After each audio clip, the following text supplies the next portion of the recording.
Toda vez que eu dou uma saída para fazer alguma coisa na natureza, em algum lugar, eu sou surpreendido. Acompanha comigo isso aqui.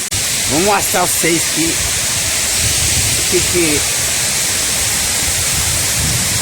Eita, meu Deus. Olha que maravilha, gente. Coisa mais linda do mundo. Não tem comparação, não tem disse-me disse. É a roça, é a natureza. Aí, pessoal, fica aí com essa imagem maravilhosa dessa cachoeira no meio de uma mata aí, ó. É tudo de bom. Aquele abraço aí.